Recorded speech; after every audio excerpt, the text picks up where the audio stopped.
News headlines of a politician's recent misstep reminded me that many people are missing out on two different easy ways to get a second citizenship that are right under their nose, and today I'm going to tell you what you may be missing. Being a politician may be the only area where I can think that dual citizenship may be an actual disadvantage, whether it was Ted Cruz in the 2016 Republican primaries in the US, whether it was the president of Armenia who got in trouble a couple months ago when I happened to be there for, very unconvincingly, not knowing that he somehow became a St. Kitts citizen by investment when he made a really bad investment and then never told anybody and he had to resign. Or for the headline that I saw lighting up my alerts not too long ago, which is the case of an Australian senator named Ben Small, who resigned from the Australian Senate after discovering that he is a citizen of New Zealand. I saw this story on onenews.co.nz. Small had looked into his status after being queried by the Liberal Party officials ahead of Australia's federal elections, and authorities confirmed that he had gained New Zealand citizenship through his father being born there. Now, he's since been granted a renunciation of any citizenship rights and will remain a candidate for re-election in third place on the Liberals' Senate ticket.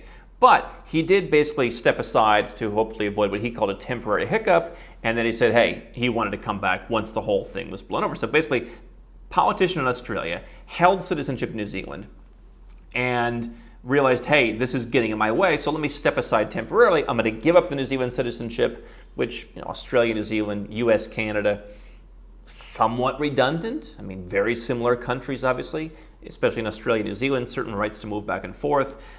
He said, hey, I'll give the New Zealand citizenship. I'll come back into politics in Australia. Now, obviously, for the rest of us who are entrepreneurs, by the way, if it's your first time here, I'm Andrew Henderson, the founder of Nomad Capitalist.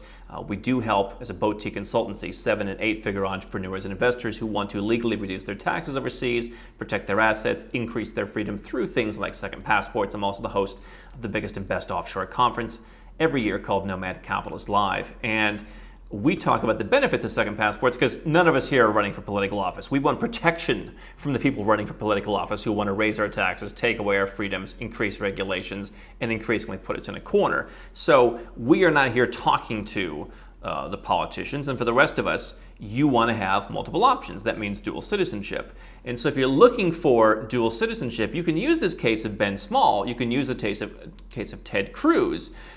You could use the case of before that, I think Michelle Bachmann in the United States had U.S. and Swiss citizenship. So you have all these politicians who have two pretty good citizenships, right? And in some cases didn't even know they had it. So let's go through the reasons. Now, the first one that I'm not really counting here is you happen to be born in a different country. We've talked about that enough. I think most people know if you're born in a country that grants citizenship merely by being born there, Canada, the United States, pretty much every country in the Americas, including the countries that offer citizenship by investment programs. If you're born in St. Kitts, you're a citizen of St. Kitts. And I had a gentleman recently who we helped get St. Kitts citizenship through the family tree. If you're born in Brazil, if you're born in Panama, if you're born in Costa Rica, we had some friends who gave birth in Costa Rica. That child is Costa Rican, and the rest of them got a residence permit, by the way. So that's the first way, is if you simply happen to be born somewhere else. I think another presidential candidate in the United States, Mitt Romney's father, was born in Mexico, and therefore, I believe at the time, would have been a Mexican citizen. Ted Cruz was born in Canada. He's Canadian, right? So that's a pretty straightforward one. There are a few other countries. Pakistan, I believe, does it. I think Fiji has it, but mostly it's an American, as in North and South American and the Caribbean phenomenon. The New World tends to follow this system of granting citizenship based on where you're born. In Colombia and Chile have some rules that make it more strict. On the other hand, Europe, Portugal allows, if you've been a resident of 1 year, you can give birth in Portugal and your child will become Portuguese. So mostly a New World kind of phenomenon. But let's talk about the ways that you might not have thought about how you can claim an easy second citizenship. If you were born in Canada, you're already Canadian, go and file for the passport. It's as simple as that.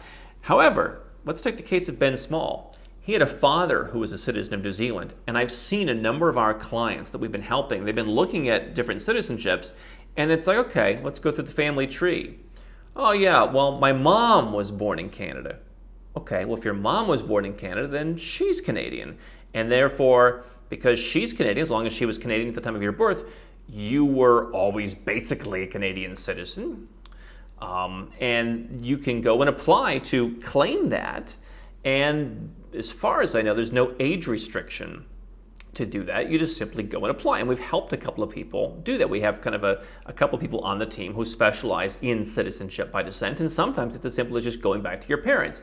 I think a lot of people look at citizenship by descent and say, oh, my Irish grandparents, my Italian great-grandparents, my Hungarian great-grandparents, my Lithuanian great-great-grandparents. And that's one way to do it, right? You have numerous countries in Europe, a handful of them that go back 3 or more generations, some that go back 3, some that go back 2, some that go back 1. And so, people kind of ignore when they're going all the way back in the family tree. When I ask Americans and Canadians, do you have anybody in the family tree? They're like, oh yeah, from Germany in 1602. It's like, okay, well, that's probably a little bit too far back. But if you have a parent who was born somewhere else, if you've got a parent who just obtained citizenship because their parents were from somewhere else, whether they were born there or not, right? I mean, maybe you have, there's different dates on some of these programs sometimes where the rules changed. Like I know in some European countries in the 70s and 80s, it kind of changed. So it depends on when your parents were born or when you were born. But in some cases, let's say, somebody was born in Europe. Let's say your father was born in Europe. If your father still held that citizenship when you were born, there's a chance that would have then passed on to you. He may not have been born in Europe, but he was a citizen of a European country. Let's just say that, right? Maybe his parents were born in Europe. He was the citizen because his parents were a citizen when he was born, and now theoretically that could pass on to you in many different cases. It doesn't always work quite that cleanly depending on where they're born. Like if they're not born, let's say if a European that's born in the United States, there may be some restrictions that in some countries. Obviously, there's lots of different permutations.